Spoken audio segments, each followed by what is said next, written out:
SpongeBob SquarePants is a series that originally premiered back in 1999 and was an insanely huge hit, with it since having gone on to amass not only 16 whole seasons, but also 2 spin-off shows and 6 feature-length movies. Now, SpongeBob is owned by Nickelodeon, who is owned by Paramount, and from the series' massive success, they've made a ton of money. Not just from the actual series, but also from the countless pieces of merchandise, the video games, the ads, and a whole bunch of other stuff. To be exact, the SpongeBob franchise has apparently generated over $13 billion in merchandise, and that number is from 2017. Imagine how much it's at now with the amount Paramount has milked the franchise. Basically, if you put SpongeBob on anything, it's like an infinite money glitch. So, if Paramount is able to make such a huge amount of money off of the Bob, why don't we make our own SpongeBob movie? Then we can get some money too. I mean, just look at how much money the SpongeBob movies have made. It's such a great idea. Well, we can't because copyright, obviously.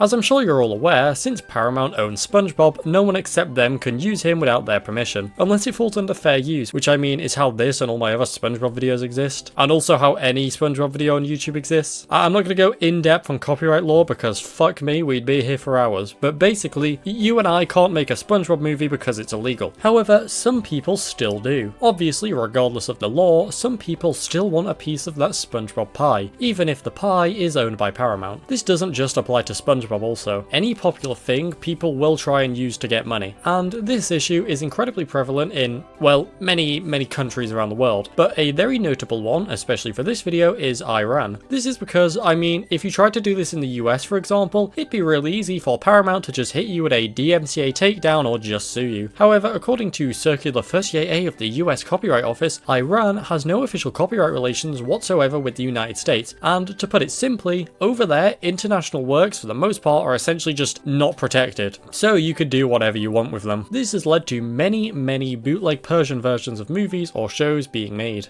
Persian is the language spoken in Iran. If you go on the dubbing database, which is a wiki dedicated to keeping track of all the different dubs of movies and shows, and you go to the page for almost any movie, particularly kids movies, there'll usually be a ton of bootleg Persian versions for this reason. For example, let's look at Zootopia. That has 14 Persian dubs, and as far as I can tell, only one of them was made legally and authorized by Disney, and it wasn't even made for Iran, it was made in Turkey for NBC Persia. So, this makes sense when you think about it. If there's a thing that has been proven to be popular and successful already in one country, and you can make your own version of it for your country where it will also likely be successful, and therefore make a bunch of money, why wouldn't you? There's a bunch of these bootleg Persian dubs out there, and this is where it comes back to SpongeBob. With SpongeBob being as popular as it is, it's no surprise it too has its own bootleg Persian dubs of both the movies and series. Look, here are all the Persian versions on screen. These two are official ones, by the way. Anyway, one of the notable bootleg Persian SpongeBob dubs you may have seen before is this one, Bob Esfanji, which was initially produced by Persians of Mashhad from 2009 until 2012, before it then switched to Soren Studio. The dub has been released by many studios onto various bootleg DVDs, and has also been aired on many different TV channels, and also made available on a bunch of services over the years. This dub is most well known for its large amount of censorship, which sounds insane to say when we're talking about SpongeBob.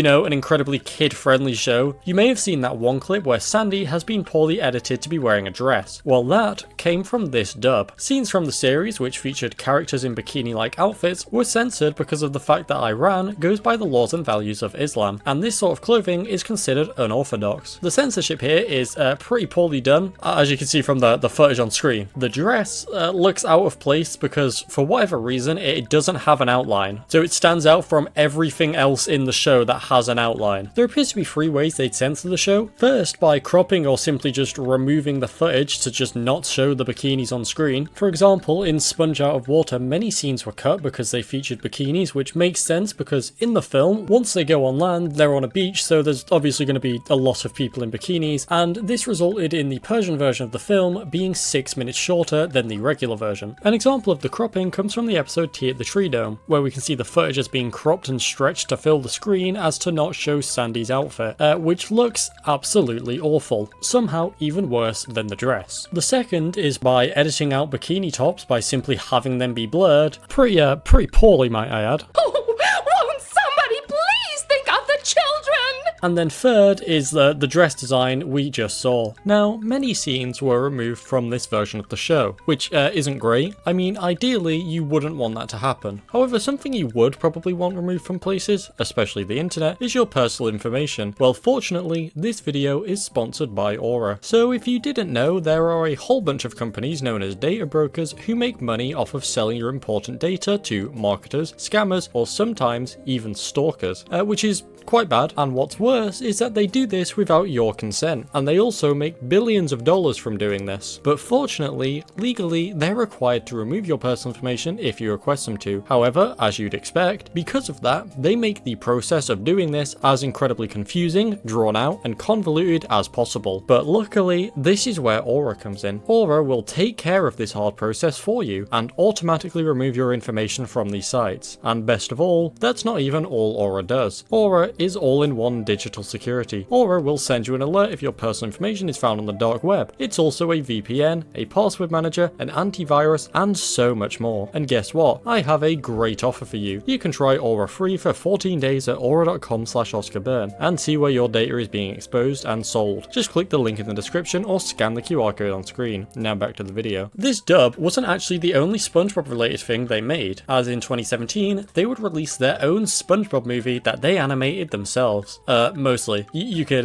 definitely tell. This movie was Bob Esponji da Tehran, or in English, SpongeBob in Tehran. Now for those of you who don't know, Tehran is the capital city of Iran. This movie was distributed onto bootleg DVDs that were sold in Iran, with the cover literally just stealing from the cover art of Plankton's Robotic Revenge. Shockingly, the bootleg SpongeBob movie actually steals a lot of stuff, like animation from the show, backgrounds, and of course the entire premise, characters, and everything. But one thing it doesn't seem to steal is the character models. You can tell because they don't look good. The background fish look weird, like they don't really express emotion or move in a normal way. As for our main characters, SpongeBob looks fine, I guess. Obviously he could be better, but it looks like SpongeBob. His eyelids and lashes do constantly clip into him, and well, actually there's a whole lot of clipping all throughout the movie. Shocking, the animation's not that great. But SpongeBob himself is probably the best looking one out of all the characters. Then there's Patrick. Patrick doesn't look good. His pupils are too small in his eyes, and his entire face as a whole is too small on his body compared to his actual design. Plus his mouth should probably be bigger. But shockingly, Patrick doesn't actually have the worst design in the movie. That award goes to Squidward. They sort of got the top of his head right, but his nose isn't nearly big enough. Plus his mouth doesn't go out at both sides enough like his actual design does. On top of this, I think his eyes are too high, and also too big. As for the rest of his body, he often stands with his legs apart, which actual Squidward doesn't do, with him usually standing with his legs together. Moving on now, we also have Mr. Krabs, who actually looks sort of alright. He is still a little off, however his exact specific issue I can't point out. The problem he and every other character suffers from is sort of just not being able to show emotions really. They appear mostly soulless throughout the film. Oh, and Plankton is also here. He looks mostly fine too, I guess, but his body seems to become thinner towards the bottom for whatever reason, which doesn't look great. As for the actual animation in the film, it's weird. You can see what I mean. I don't know how to describe it really. It's this weird style where things don't seem to have proper lighting or outlines. The best thing I can compare it to is the SpongeBob 4D ride, only this looks significantly cheaper than worse. Anyway, what about the actual film itself? What exactly happens in SpongeBob in Tehran? Well, let's take a look, shall we? The film starts with opening credits telling us the names of all the people involved with the creation of this piece of cinema. And looking at the IMDb pages for these people, some of them have actually worked on other Persian films that seemingly are original works, assuming these are actually the same people. But then other people involved with the film have only worked on this film. Also, the opening credits feature the Disney font for some reason. I don't think it's that hard to find the SpongeBob font. The one they use for the rest of the text is fairly similar, although not exactly the same. So why is this even here? After that, we start the film in the Krusty Krab, with opening shots stolen from Sponge Out of Water, where we see some fish enjoying the Krusty Krab hamburgers. That's what they call them, apparently, for some reason. And the literal first fish to eat one of these just loses his eyes, which isn't a great sign, but oh well. The actual plot then starts to kick in, with SpongeBob coming into Mr. Krabs' office to tell him they're in trouble.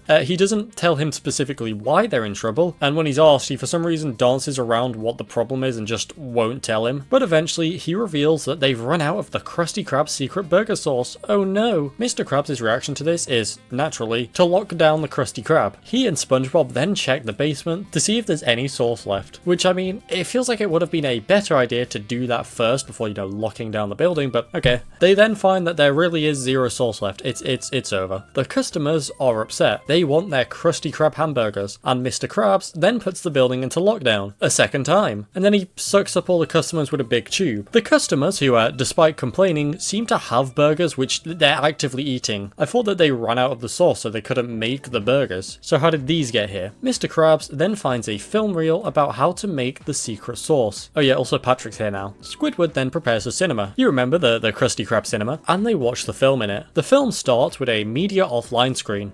Great, truly quality content right here. Then a boat crashes and sinks, and I don't know what's going on. As you'd expect, the film is entirely in Persian, however it does have English subtitles, but even with that I'm kind of lost as to what's happening. They then exclaim there's another movie, which then starts, again with the media offline screen. Now the fact that this media offline screen shows up before both the movies makes me think it was supposed to be that old film countdown thing, and for some reason they just like lost the file or something. Anyway, then an older looking Mr. Krabs is on screen who I initially thought was supposed to just be a really cold Mr. Krabs, and he speaks to them somehow despite being on a pre-recorded film reel, and he tells them they have to go find this guy who knows how to make the sauce, and it's the Bargain Mart employee for some reason, and he of course is in Iran, which means SpongeBob and friends are off to Iran. Something interesting then happens. Just before they go to Iran, a screen shows up that says the end, which is immediately followed by another opening sequence with the narrator saying that this story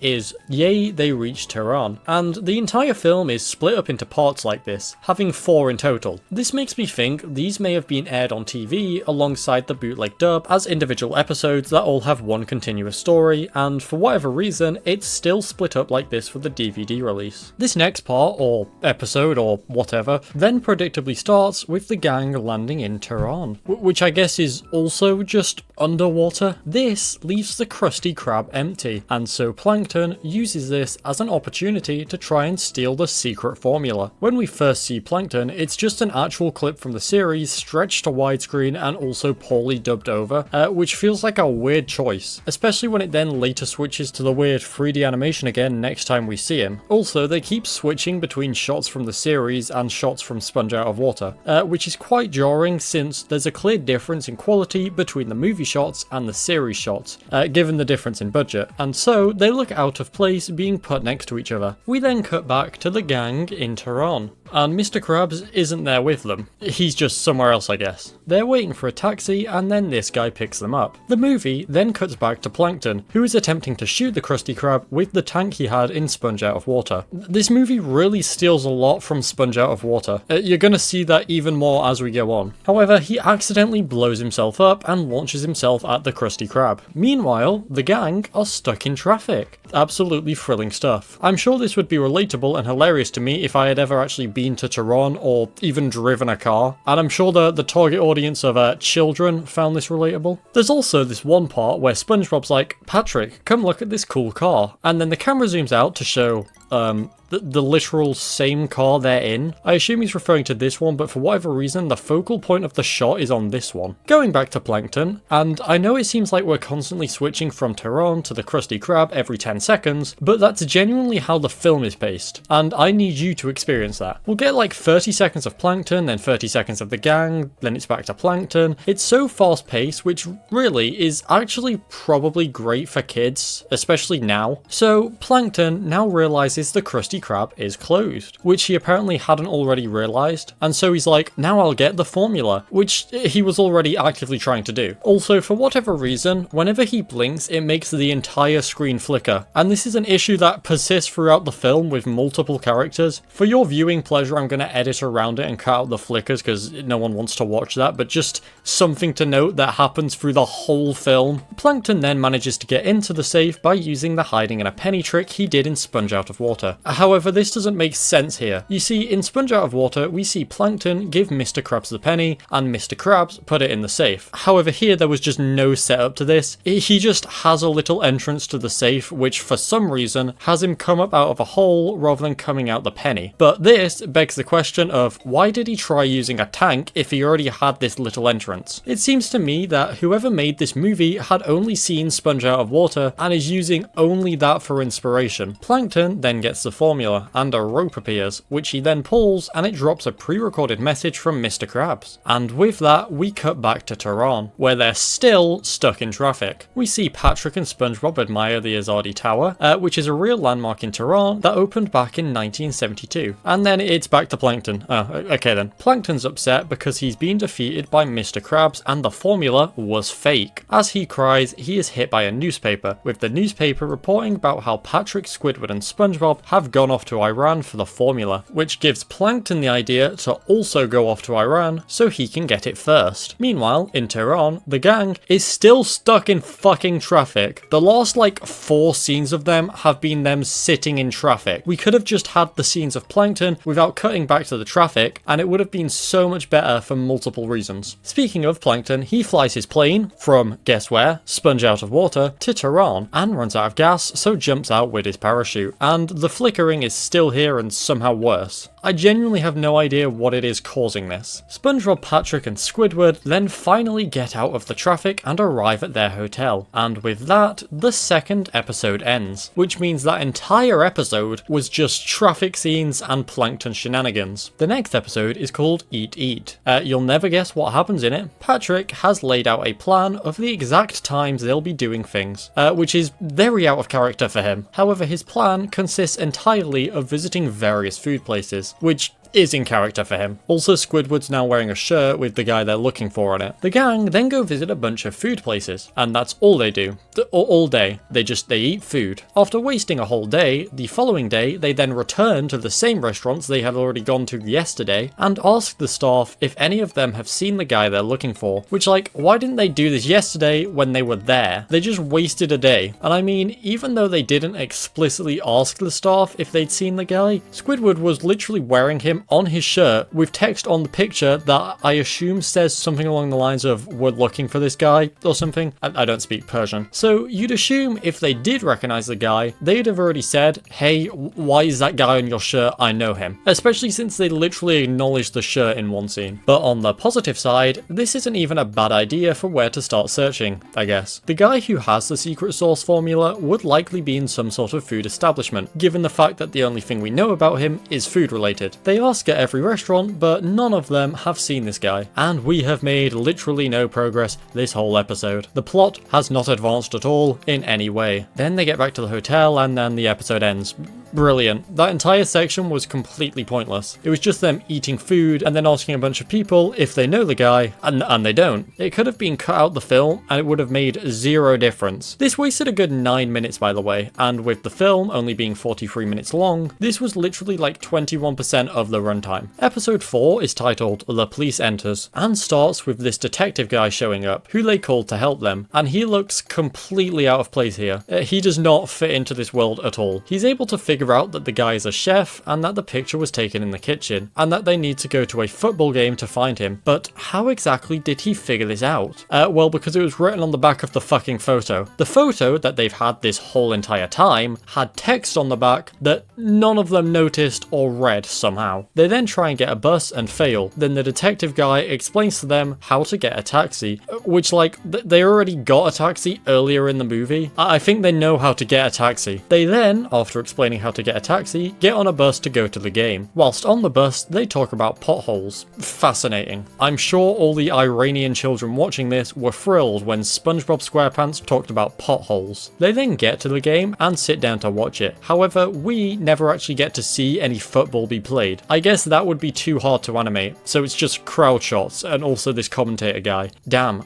good to know that they scored a goal. Wish I could see it instead of just looking at this guy talk about it. Then the crowd starts firing RPGs, and I've never been to a football game ever, but I don't think this happens at them, honestly. And then whilst they watch the game, the detective just throws out the fact that, "Oh yeah guys, I found the guy you're looking for." The literal focal point of the film, by the way, and the resolution is just that this guy who was introduced like 8 minutes ago has found him off screen. We never even see him. Then Plankton, who remember was, in this film, gets hit with a ball, and Mr. Krabs appears selling stuff, and the film ends. Great. The film film concludes so fast, it all just happens in like a minute. It seems like they just ran out of time or couldn't be asked to keep going with the film, so they wrapped it up as fast as possible. Like, there were all these different plot points that they seemingly had no idea how to wrap up. Oh, Plankton's trying to get the formula. Hit him with a ball, I guess. Oh, they're looking for this guy? Yeah, we actually found him off screen. What was Mr. Krabs up to? Yeah, he was just selling stuff. We never even see them return to the Krusty Krab to actually make the sauce. The film just ends. And that was SpongeBob in Tehran. It wasn't good. The animation was terrible, the plot and pacing sucked, and the conclusion was unsatisfying. But hey, it was still better than the Sandy Cheeks movie. Now, even though that's the end of this film, that's not the end of the story. The rabbit hole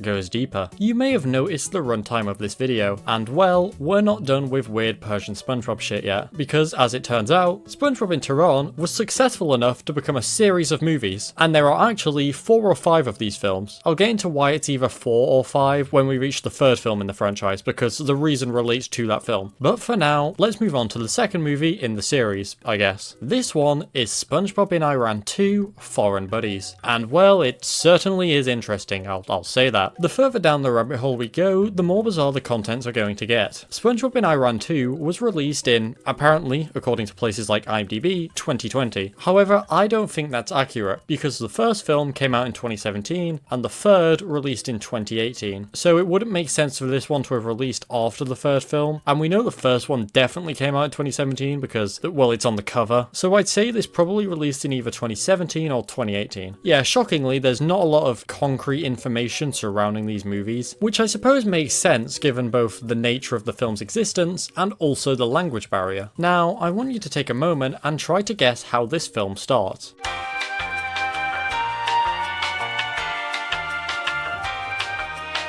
Okay, do you have your answer? Well, unless you said it opens with text stating that the movie is dedicated to God and then cuts to a clip of Donald Trump dubbed in Persian seemingly presenting the news, then you're wrong. Already in the first 20 seconds, this movie is insane. I can tell we're gonna be in for a treat here. I also want to quickly note that the movie sounds like this. For those of you not using headphones or simply using mono audio, all the sound only comes out of the left channel. Incredible quality stuff here. Now, when the movie actually starts, you'll notice that the animation here is different to the first film. We now have 2D animation, which is more similar to the actual series, except here, the quality of the animation is significantly worse, as it's obviously much cheaper rigged animation. However, at least now the characters don't look as uncanny, since the team behind the film didn't have to create 3D models for them, and instead literally just copied and pasted their OG designs. The best way I can describe the animation here is that it looks the same as those old 2016 Elsagate videos, which for those unaware, were cheap videos made using popular kid-friendly characters, for example, Elsa, hence the name, that were posted to YouTube and would get tens of millions of views from kids who just eat this slop up. But the issue with these was that they usually featured inappropriate themes. Like, there was a lot of shit and pregnancy stuff and other essentially fetish content, but that's a whole separate video, so I won't go too much into that. YouTube would scrub all these videos and nuke them off the platform back in like 2017. However, I managed to find one of these videos, and comparing it side by side with this SpongeBob film, it is clear they are probably using the same animation software. Hell, I wouldn't even be surprised if it was the same people making both of these. Another important thing to note about this film is that it is 1 hour and 7 minutes long, a whole 24 minutes longer than the first film, and also it is the longest film in the series. But with all that out of the way, let's actually get into the story here. This film, like the first, starts in the Krusty Krab, where this guy asks SpongeBob to hurry up, to which SpongeBob then essentially insults him and calls him lazy. Then a second guy comes in, places an order, and SpongeBob decides not to take his order and calls the customer fat, saying that if he eats this fatty food,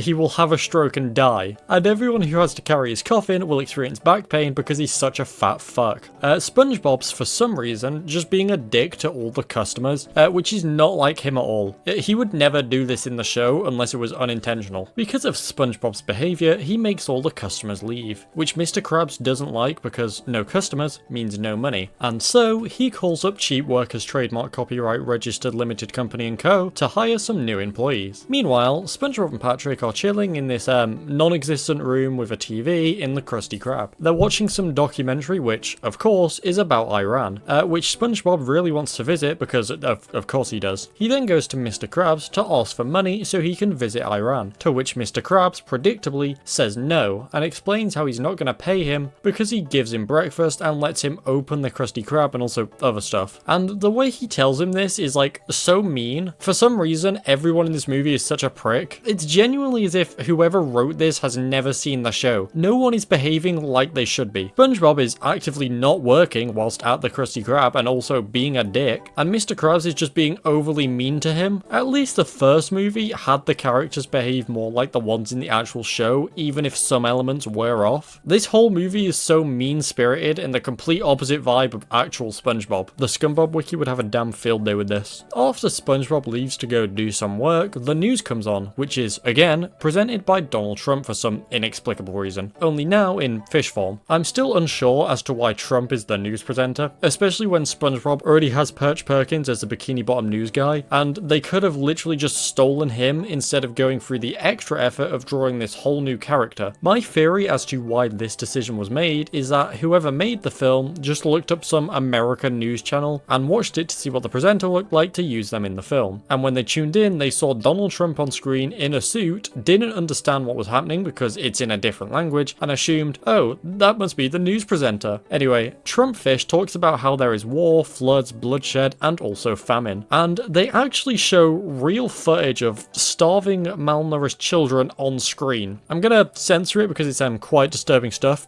SpongeBob movie, by the way. After seeing this news report, Mr. Krabs changes his mind and gives SpongeBob his money so he can go to Iran. I'm not exactly sure why seeing this made him change his mind, but as absurd as this sounds, I genuinely think he is trying to kill SpongeBob by sending him to Iran where he'll starve to death. He just saw starving children in Iran, and now he's totally cool sending SpongeBob off there. With that, SpongeBob and Patrick head off to Iran, where, after landing, they find newspapers that just say that Iran is very unsafe and dangerous. This movie is very tonally different to the first. The first was fun and happy and actually showed Iran in a great light, showing how cool of a place it is to visit. This film says it's literally the most unsafe place in the world and showed us dying children. SpongeBob and Patrick are now understandably incredibly scared to be in Iran and stand shaking in the dark. When, I guess, the sun rises, it turns out they were on a ship with a bunch of singing Persian fish. This might be racist. They sing this song for a good while and, well, I can't put into words how bizarre this is. I mean, just look for yourself, the footage is on screen. I tried to find out what the song was, but Shazam didn't know, and the YouTube upload of this movie hasn't even been copyright claimed for this song. It has for a song that appears later though. This might be an original song made specifically for SpongeBob in Iran too, and honestly, it's not bad. I mean, it's no SpongeBob Big Guy Pants okay, but it's fine. After the song finishes, Patrick says, "You mean you don't want to kill us?" to the fish, which I don't think it was ever implied that these fish wanted to kill them.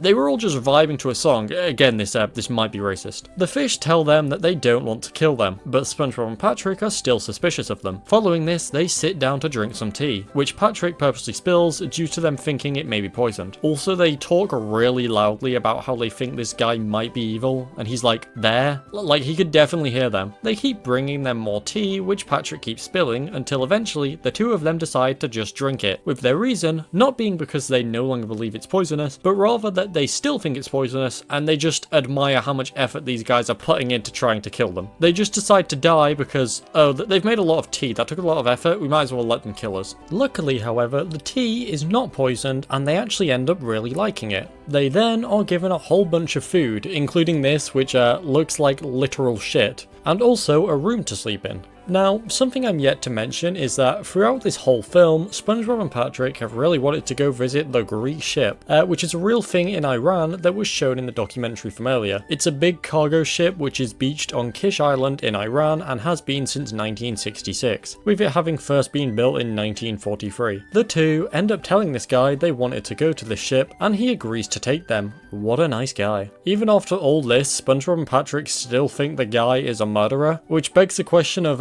why are they still here? They could have escaped at this point by maybe climbing out this window they've been sleeping next to like all night. If they truly think this guy is gonna kill them, which they do, why are they staying? We then get a montage of the three driving to the Greek ship, which is all done to this song.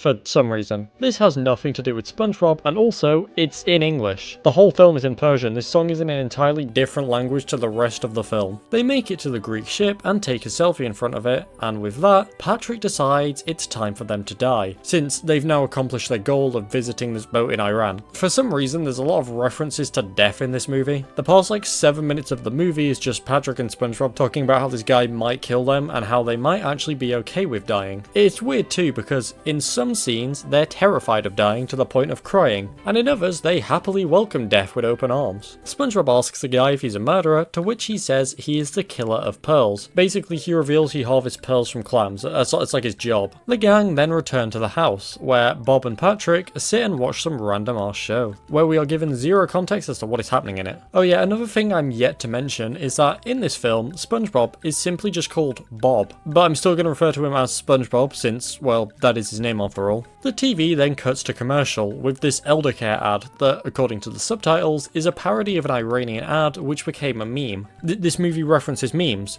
Awesome. I did attempt to search for the commercial parodied here, but to no luck. I searched for eldercare commercial on the site Apparat, which is a Persian video sharing site, but I couldn't find the ad in question. At least I think. I did find a bunch of Persian eldercare ads, so maybe it's one of these, but like, again, I don't speak Persian, so I don't know. Also, side note, but predictably, this site has like no copyright measures. Shocking, I know. There's just full Persian movies on here, including the actual SpongeBob movies, which begs the question of, why would anyone watch this if the actual good films are literally free to watch? These bootleg films are also on there too. Following commercials, it cuts to a show which is just like a guy in the streets of Iran with a microphone who ends up talking to this random family. And like, I don't care, man. Why are we seeing this? The kid in the family mentions falafels, and then Patrick and SpongeBob decide they want to eat falafels. So the potentially racist murderer fish, whose name we don't know yet, it's just not been mentioned, tells them to go to the Bandar falafel shop, which is owned by Mr. Krabs? What? Also, if you're curious, there is in fact a falafel shop in the Iranian city of Bandar Abbas. So that's something, I guess. The fact it's owned by Mr. Krabs obviously confuses SpongeBob and Patrick, and it's then explained that Mr. Krabs falafels are the best in the world, and that no one knows the formula. Essentially, this is the Iranian version of Mr. Krabs. We're shown a picture of him and, well,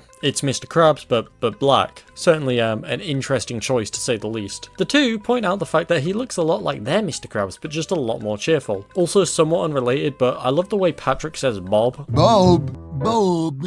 They then go to the falafel place, where we get this movie's second original song, which is all about falafels, and is also low-key a banger.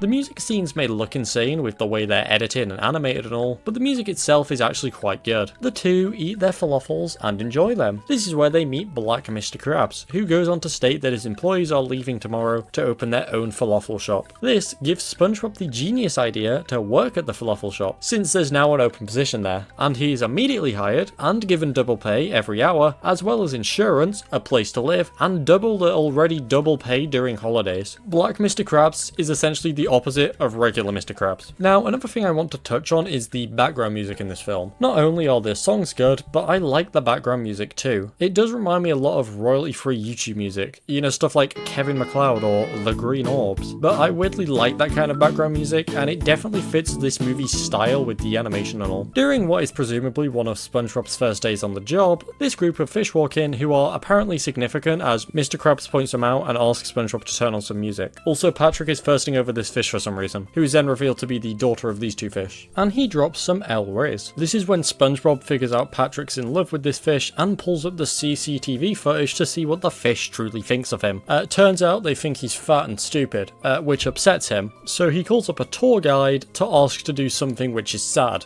Because he is sad. I feel like it would make more sense to do something happy to try stop being sad instead, but okay. So he is sent to a sad concert, and you know what that means, it's time for another song. This one is actually not an original song, and is performed by this guy, who according to the subtitles is supposed to be Dariush Eghbali, who is an Iranian singer from Tehran, only in fish form. He's performing the song Chesme Man, which was released by Dariush back in 1991. I wonder if the actual guy knows about this. They perform the entire song. This scene goes on for so long and does not help the barely existent plot progress at all. They're just just interrupted the movie for 4 minutes to have SpongeBob and Patrick leave to watch a guy sing an entire song, then go back. Great. When they return, Black Mr. Krabs has also figured out Patrick's in love and tells him that instead of being sad, he should lose weight, with the logic being people won't laugh and call him fat if he isn't fat. They go to the gym and, as Patrick works out, SpongeBob watches TV, where he conveniently sees a commercial for the Slim Maker, which makes people slim, and it's a truly bizarre commercial. It features this female fish stating, quote, "My husband would beat me every night, to the point of bruising with a belt. He told me, 'Why do you eat so much? Why are you so fat?'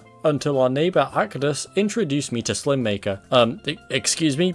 What? Yeah, if your husband calls you fat and beats you, don't report it to the authorities, just lose some fucking weight. Great messaging bootleg Iranian SpongeBob film. This comes so out of left field, even for this movie. Surely there are so many other better ways they could have made a fake weight loss commercial without having it not only reference domestic abuse, but seemingly portray it as being normal. It should be noted here that women's rights in Iran are pretty bad. This isn't exactly a topic I'm qualified to speak on. I mean, I make videos about cartoons.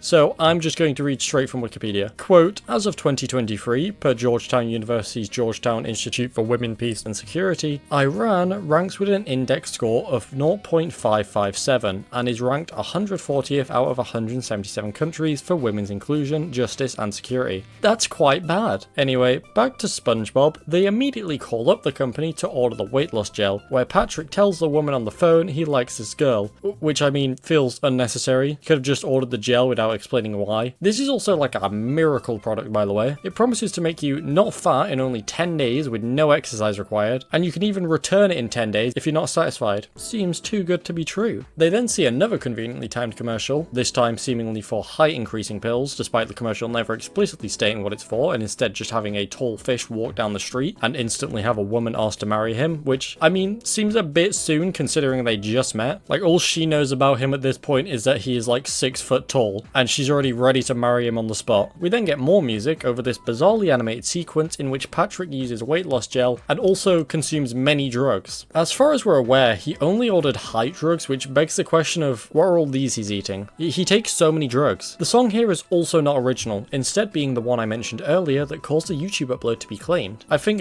this sequence here is also probably a good time to bring up the fact that the top comment on this upload is, "I'm Iranian myself and I do not have a single clue what is happening in this," which seems about right. After using the cream for 10 days, turns out it didn't work. Shocker. I guess it was too good to be true. They obviously then call up the company for that return that was promised, to which this guy, who is seemingly in the Krusty Krab for some reason, is just like, nuh-uh, and won't give them their money back, which I feel like is probably illegal. Meanwhile, Black Mr. Krabs calls up this fish from earlier, and I legitimately have no idea what they're talking about. The fish mentions something about someone offering him $10,000 a day to put his ears on the ground in case the waves change, so whatever that means, I guess. Black Mr. Krabs then brings up that they're gonna be coming to his house. He just invites himself over, so that Patrick can propose to the girl he likes. Bearing in mind, by the way, they have barely spoken and they've met one time. Also, side note, but I love that Black Mr. Krabs just has a random framed picture of some sunglasses for some reason. Speaking of sunglasses, Patrick and SpongeBob visit a public bath, then get some Ray-Ban sunglasses. They specifically mention they were Ray-Bans, so they look absolutely dapper for the proposal. Black Mr. Krabs then rolls up his car to drive them, and he looks like this now, which I genuinely think was only done so he actually fits in the car. Then it's time for another wacky, zany musical sequence, which are unironically the best parts of this film, despite making no sense. During the sequence, it shows scenes from earlier in the film where Patrick and Fish Girl he likes met, where she now has hearts around her, which implies that she liked him from the start, which we know for a fact isn't true because she actually just insulted him when they first met, which also, now that I think about it, begs the question of why does Patrick even want to marry her? She's just a dickhead. They finally arrive at the house where Black Mr. Krabs decides that the two should talk to each other to see if they're compatible or something, which, like, yeah, makes sense, but that should definitely have come way before the marriage proposal idea. The girl fish takes off her niqab, to which Patrick then reacts in pure disgust because she's just bear clapped, I guess. And that is where the film ends. It ends just like that. We don't get like a happy conclusion. They don't even return home. They just presumably stay in Iran forever, leaving all their stuff, homes, and friends. The conclusion was just the fish Patrick thought was Leng was actually Butters the whole time. Cool. This film was dreadful. It was insultingly bad, I would say. The movie does not feel like SpongeBob at all, and is very tonally different to the series. None of the characters actually behave like they should do, and are very very out of character. On top of that, none of this would ever happen in SpongeBob. It's almost like whoever wrote this had either never seen the show, or alternatively, they wrote this whole movie as an original work, and then decided to have it be a SpongeBob movie instead of making original characters, because it's both easier to steal characters than make your own, and he's also a recognizable face that would help them to sell more DVDs. Now, this movie is not only different to the show, but also the first film. The most obvious reason why is the animation, but also just the whole vibe. Like, it was very negative and featured much more mature themes than the first one. As a reminder, the movie has domestic abuse references, real footage of starving, dying children, multiple references to murder and death, drugs, and mentions of war. Say what you want about SpongeBob in Tehran, but it was a kids movie.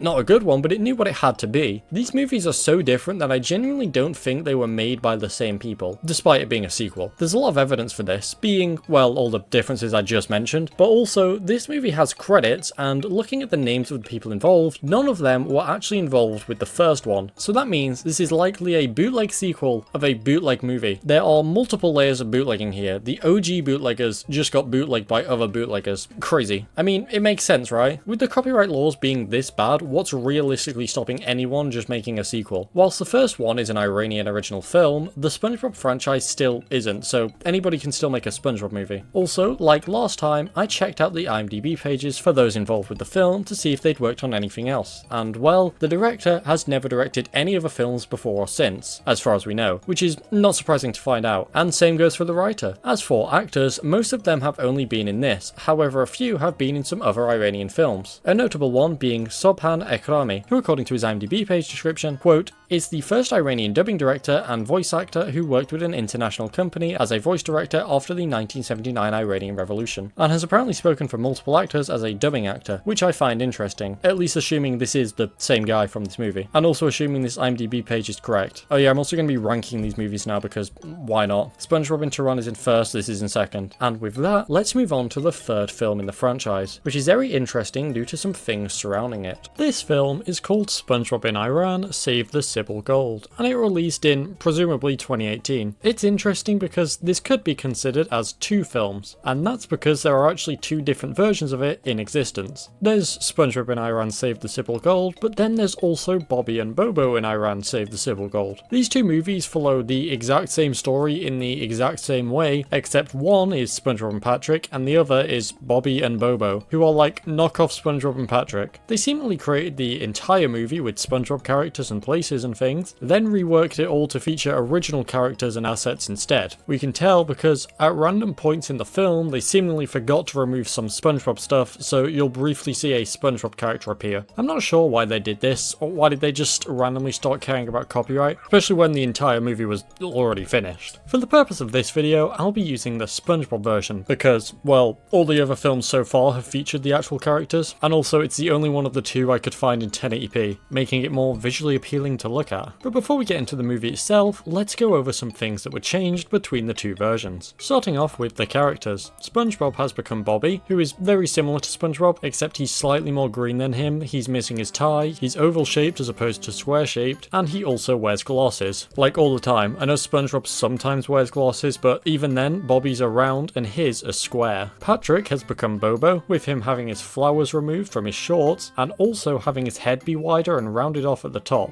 Then there's Mr. Krabs, who has just been lazily recolored like a damn deviant ROC. Same goes for Plankton and Sandy. In fact, it's such a lazy recolor that they didn't even bother to whip out the paint bucket tool. The characters literally just hue shifted slightly. This sort of begs the question of what was even the point of doing this. The designs are slightly off, which would not get you around copyright if that was the idea here. I don't think you can just make Mr. Krabs purple and have it be your own original character with no copyright issues. And also, we already mentioned how Iranian copyright laws suck, so you wouldn't even need to go through all this extra effort. Just use SpongeBob. It's even more confusing because they use actual SpongeBob characters in this version still. Tony Foss Jr. from the season 8 episode The Hot Shot is in this for some reason. Of all the characters to steal from SpongeBob, they went with Tony Foss Jr. from a random season 8 episode. So they still infringed on Nickelodeon's copyrights. SpongeBob's house has also been changed here. It's now an orange. Same goes for Patrick's house, which is now an onion. And Squidward's house is just gone. Anyway, with all that out of the way, let's actually get into SpongeBob in Iran Save the Sibyl Gold. The film starts with an actual opening logo for Green Art Animation Studios, and so naturally, upon seeing this, I looked up Green Art Animation Studios to find more info about them and see what else they've done. I was unable unable to find anything regarding Green Art Animation Studios. However, I did find a website for Green Animation Studios, which is a very similar name. However, I don't think this is the same company since they're located in Pakistan and they've also not made Persian work, so. We then get a Persian version of the SpongeBob intro, which is entirely originally animated instead of just being the original version dubbed over. SpongeBob and Patrick are in SpongeBob's house doing nothing, and immediately we can see the animation here is significantly better than the past two films. It's not on par with the show, however it is good. We've advanced from YouTube Kids content quality to YouTube parody animation quality. The characters are now actually capable of showing emotions, which is good because that's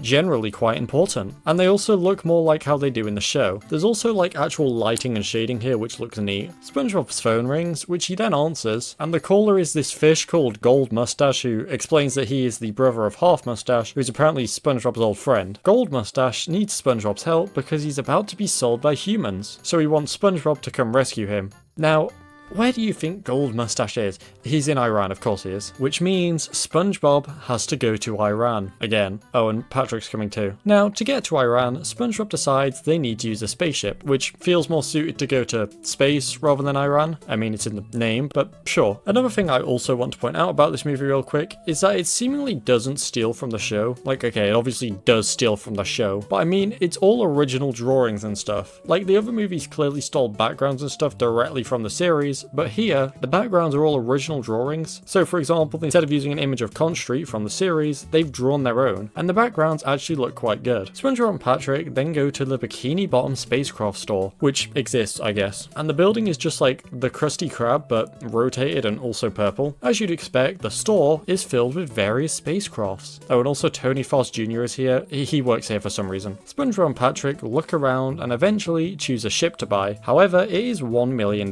They do not have $1 million, so obviously they cannot buy it. Not sure how they didn't foresee this being an issue. Also, $1 million for a spaceship is like really cheap. It costs way more than that usually. What a steal that is. The two are then thrown out the store for being poor. And naturally, since the actual spaceship shop was way too expensive, they go to the junkyard with the hope of finding a spaceship someone was finished using and had thrown away. Surprisingly, they not only find one, but multiple spaceships. For some reason, spaceships are incredibly common in this world. There's not only a whole spaceship store, but you can just go to the junkyard and find numerous spaceships just kind of chilling there. Tom, which is the name of this background fish in the series, is at the junkyard and he helps SpongeBob and Patrick pick out a spaceship. However, they don't like any of the ships he shows them because, well, they're all broken. I mean, it is the junkyard after all. Also, during the scene of them looking at all the ships, they use the shot from the actual first SpongeBob movie where Patrick and SpongeBob first go to the paddy wagon for some reason, which is stolen directly from the film, but still they actually put in all the effort of drawing this instead of just copying and pasting the pre-existing shot. They redrew it themselves, which is like unnecessary extra effort, and I have to respect that they did that when they could have just nabbed it. So SpongeBob and Patrick defeated head to Jellyfish Fields to lie sadly. Also just thinking of this now, but why is SpongeBob even involved with this? Why does he have to save this fish? You're telling me this guy has effectively been kidnapped and his first thought of who to call for help is his brother's old friend. Was there really no one else? Like maybe even his brother? No, his brother's old friend. That makes perfect sense. SpongeBob's very in character in this film. I mean, he's willing to help this guy who he barely knows because he's just such a nice guy. He would do that in the series. It's very different to the last film where he just called people fat and lazy. As SpongeBob and Patrick lay in Jellyfish Fields, SpongeBob talks about how perfect one of the spaceships they saw was, and how good it would have been if only its front light wasn't broken. To which Patrick states he actually has a front light for a spaceship at home, which is convenient. Turns out Patrick not only has a front light, but that front light is actually attached to a whole spaceship he just has. Not sure how SpongeBob never noticed that, or how Patrick never told him he has a spaceship in the many years they've been friends, but oh well. This means the two can now finally go to Iran. Yay. And with that, they blast off and leave Bikini Bottom. SpongeBob's confused as to how to get to Iran, but luckily Patrick, somehow, knows a ton of information about Iran and also just the Middle East as a whole. Stuff like the areas where the weather would be the best to fly through and how the Middle East is almost at the center of the world's landmasses, serving as a connection point between 5 continents. Not sure why Patrick Patrick has so much knowledge of the Middle East. I don't think that was ever,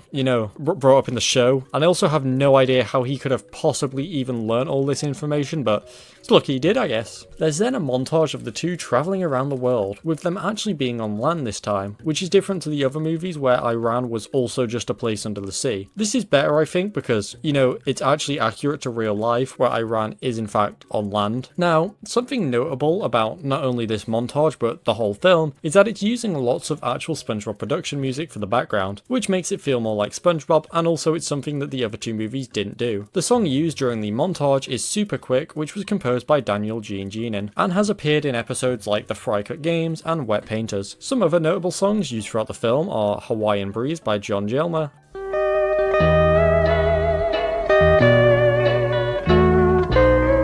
and Me For You by George Calert.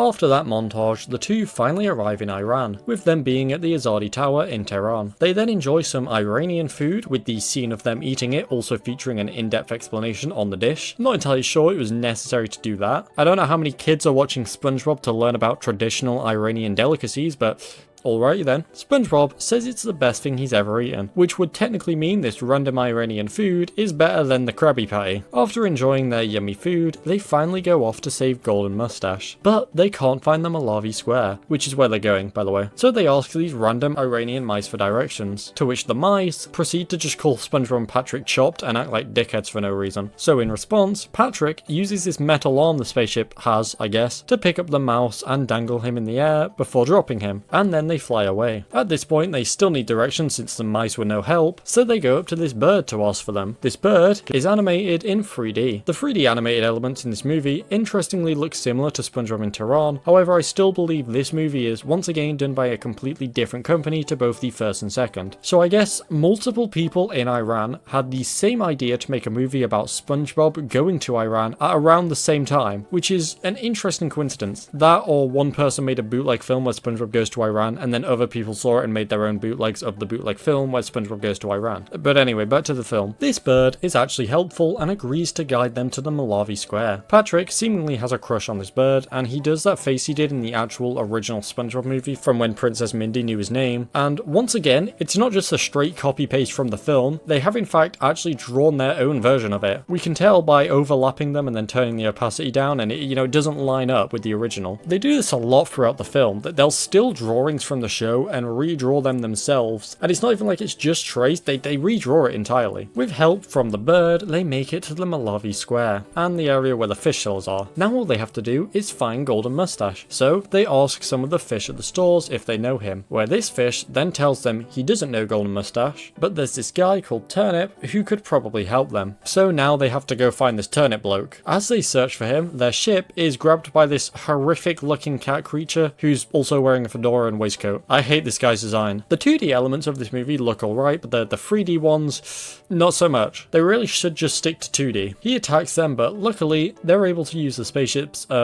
teeth feature that for some reason Patrick apparently added himself to attack him and flee. How the fuck was Patrick able to figure out how to modify a damn spaceship? Same guy that couldn't figure out how to open a jar, by the way. Turns out that cat was Turnip, so now they need to go back to him. And so they use the spaceship's invisible feature to become invisible and sneak back. This spaceship can genuinely just do anything, it's an actual miracle machine. They use their new invisibility to scare Turnip and trick him into revealing Golden Mustache's location. Fantastic stuff. Now they can go save him. They quickly then locate Golden Mustache and get out their ship to get him, which shouldn't that kill them? They're on land with no water, how are they alive? They should be slowly dying right now. Whatever. They fly away with Golden Mustache and have successfully rescued him. Yippee. But there's still 18 minutes of movie left. What could possibly happen now? The entire focal plot line of the movie has been concluded, so what exactly takes up the rest of the runtime? Let's find out, I guess. The three then decide to go have a picnic in the mountains, which again, this shouldn't be possible. Makes even less sense that SpongeBob and Patrick are just chilling on land, because Golden Mustache has to stay in the fishbowl. During the picnic, there's a whole explanation done by Golden Mustache about Iranian spring celebrations. This movie explains a lot of Iranian culture in detail, which again, probably isn't what people watch SpongeBob for. Golden Mustache then asks SpongeBob and Patrick to take him home, with his home being in the Iranian city of Bushehr, which means we're not done with exploring Iran just yet, and they set off to Bushehr. During their journey, they briefly stop in the desert to sleep, and also, whilst there, Patrick and SpongeBob make some scorpion friends who they play games with, which doesn't matter at all. It doesn't affect the plot in any way. Also, this scorpion's lines is a free fly way of being like turned up to the point where it sounds shit and it's clipping. It's awful. Why did they do this?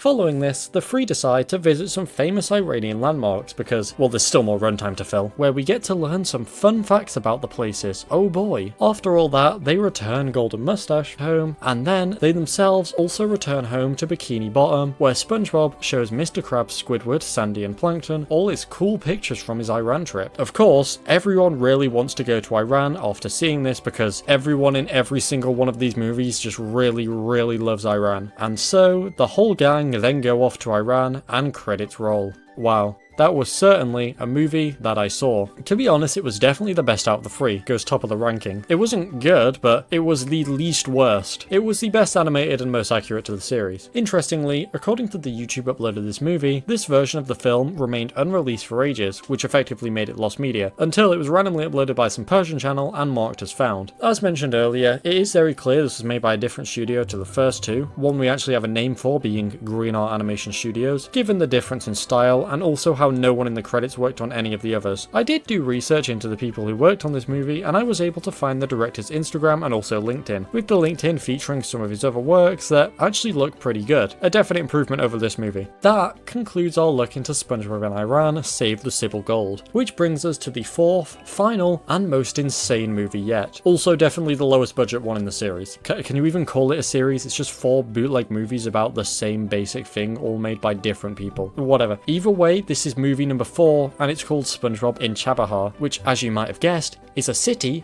in Iran. This one's not only the lowest budget in the series, but also it's the shortest, with a runtime of merely 40 minutes. It released back in 2018 and was apparently not known about online until 2020. Also, the original upload of this didn't have English subtitles, so we're going to have to rely on YouTube's auto-generated Persian subtitles translated into English. So this already bad movie is going to be entirely poorly translated, which is fine because, I mean, no amount of subtitle accuracy could probably make any of this ever make sense. Yeah, you've probably already noticed this from the footage on screen, but the movie is like actually just bizarre. Instead of being animated like all the other ones, it's instead live action, with the characters just being people in SpongeBob mascot costumes who just interact with normal people who they're the same height as, which I mean isn't accurate to the show, but that's really the least of the problems here. Anyway, I'm sure you're all dying to know what's going on here, and so am I. So let's get into SpongeBob in Chabahar. The movie opens with a commercial for a tuna company, and this isn't even just like an unrelated ad that's on the version posted to YouTube either. This is actually a part of the movie, with the tuna company here seemingly having sponsored the whole film, and they also actually play a significant role in the movie itself, which I mean, of all the companies that could have sponsored a SpongeBob movie, one that essentially sells dead fish has to be the worst possible choice. After the tuna commercial, we get text that states the film is dedicated to God. If I had a nickel for every time a bootleg Iranian SpongeBob movie was dedicated to God, I'd have 2 nickels, which isn't a lot, but it's weird that it happened twice. After all that, we actually get into the film, with it starting with a woman at a dock who has just arrived to Chabahar after travelling from Tehran. She's taking selfies for Instagram and is secretly being followed by this fella in a dapper outfit with a fedora. We get a bunch of shots around Iran and also the docks, which is done to some honestly fire music.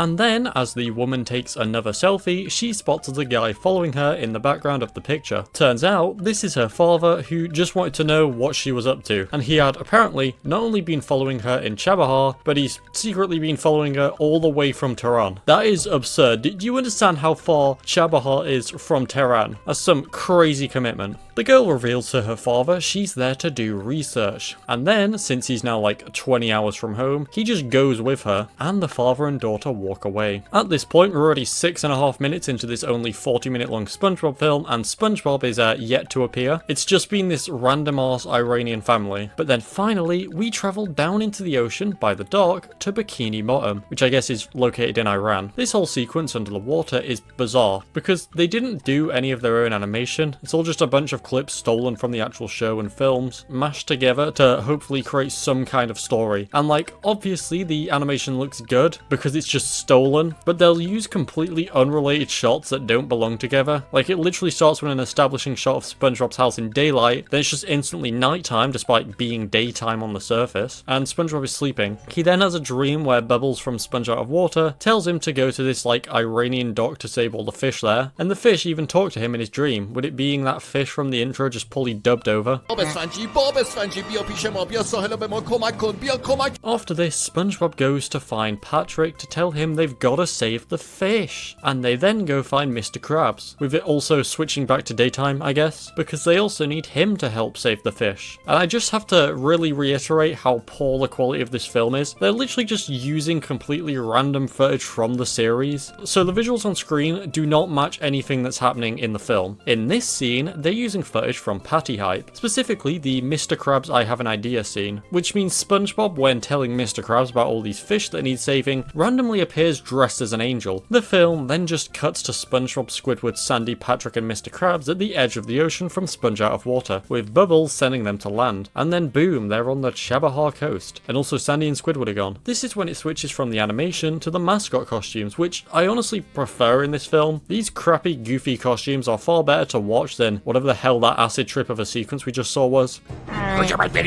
اگه شما میخوای برید ساحل من میبرمتون صفر بشینین صدای هواپیما میده من تا حالا تو دهنه دلفین نبودم چه بویی هم میده من نور میبینم در باز شد حالا چجوری منو بیرون اینطوری SpongeBob, Patrick and Mr. Krabs then run down the Chabahar beach, with SpongeBob now having a gun. It's a water gun, but still. They instantly find a fish truck loading some fish in the back, and just kinda stand around yapping about random stuff. Like how these are lost customers and learning music and saving fish. I genuinely have no idea. We then cut back to the father and daughter from before, who are now at the fish factory, because I guess that's what she's researching, and they're about to go visit the factory manager. Meanwhile, SpongeBob and friends have realised that the rest of the captured fish will likely be located at wherever this truck is going, and so they follow it, then jump in the back. As this happens, the girl and her dad are still just wandering around the factory, when the father needs a shit or piss. Not sure which one, but one of those. So obviously he goes to find the bathroom. The gang have now made it to the factory, and they break in whilst the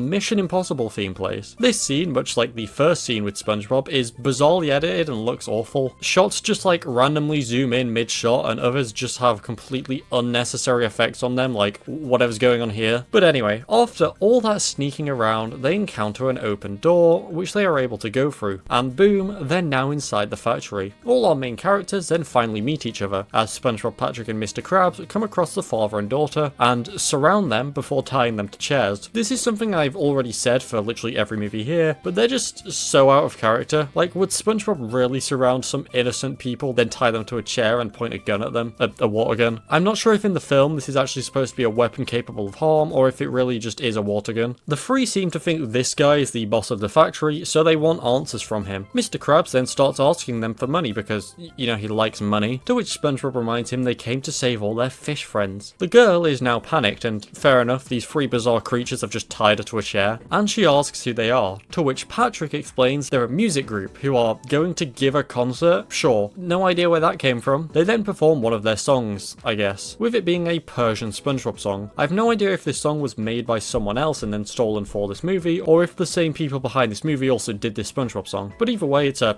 banger. The music in these movies is generally the only thing I can give praise to. Their song is quickly interrupted suddenly by somebody knocking on the door. It's a bunch of the factory's workers as well as the manager. The three don't want to let them in and start negotiating with them to free the fish, with them using the two hostages as leverage in the negotiations, which is crazy to say in a SpongeBob movie. The manager then tries explaining that they've got it all wrong and and their fishy friends are actually happy at the factory, which I don't think is true honestly. SpongeBob doesn't believe him, but then the manager offers to show him his friends. He still doesn't believe him, and then the woman who was tied to a chair just stands up and walks up to the three of them, so like, she was fully capable of moving this whole time that the ropes weren't tying her to the chair at all it seems. She's just been choosing to stay seated for some reason. She tries to explain that they're actually telling the truth, and all the little fishes are happy, which again, I can't imagine is true, they're all probably dead. SpongeBob finally opens the door, however, he does hold all the workers at gunpoint as Patrick and Mr. Krabs keep hold of the hostages. He makes the boss take them to the fish, with the boss explaining how they take care of the fish and that they're nice and pampered. They're also apparently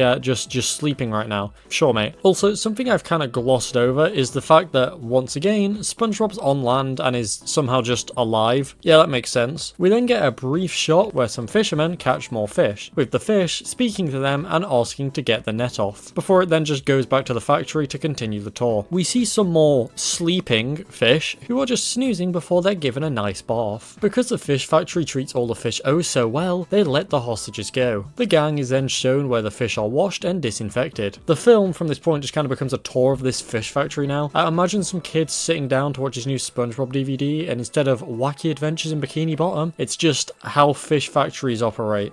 Cool. I'm gonna just gloss over lots of these next scenes because who wants to watch me in detail explain the whole process of how fish are packaged? But essentially it's just more of the tour. Throughout the film there's multiple times that the company's contact info appears across the screen, just in case you want to purchase from them or work with them I guess. Yeah, this is less of a film and more of a really long commercial for fish. I have to imagine the company seen here made this film rather than like a studio reaching out to the company because they really wanted to make a 40-minute SpongeBob canned fish commercial. But I'm just not sure why they made it. Obviously to sell products, but why does SpongeBob have to be involved? Well, actually I can probably guess why, because what kids would want to watch a 40-minute essentially documentary on how fish are caught, packaged and sold? None. But if SpongeBob's on the cover, well then hell yeah. Or alternatively, maybe SpongeBob was so popular that kids weren't eating fish because they don't want to eat the SpongeBob characters. So this movie was made to say, hey look, SpongeBob actually likes our fish products. I mean, it would explain why they obviously lied about the fish being happy and sleeping. After all that, everyone's given a little goodie bag and sent off. Great. SpongeBob and the gang head home and credits roll. That was SpongeBob in Chabahar. It was definitely the worst out of the four, leaving the ranking as 4th SpongeBob in Chabahar, 3rd SpongeBob in Iran Foreign Buddies, 2nd SpongeBob in Tehran, and 1st SpongeBob in Iran Save the Sibyl Gold.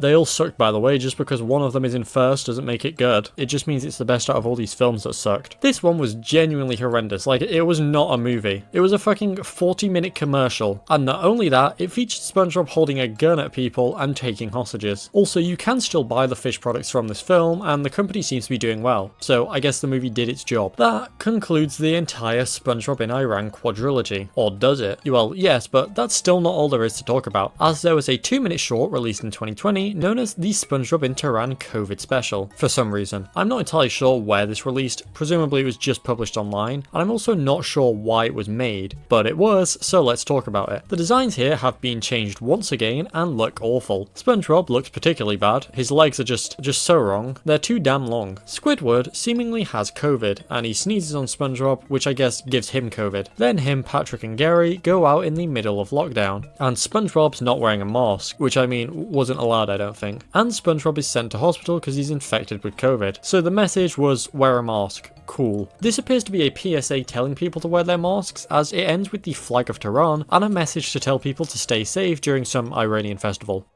That concludes our entire look at the Persian SpongeBob bootlegs. If you enjoyed, don't forget to like and subscribe, and also I made a third channel which is for sleep compilations because people asked me to, and also everyone else is doing it, so if you want to fall asleep to compilations of my content, that's there. Also, shout out to Thomas_Roblox_Mania and Tremendous Brian /TBLE1614HD, who are both really freaking sweet tier members. Also, check out Our Stupid School, it's a show I made and I'm in, and the 9th episode is out now. Also, I'm on Cameo for only $5. Anyway, that's all. Goodbye.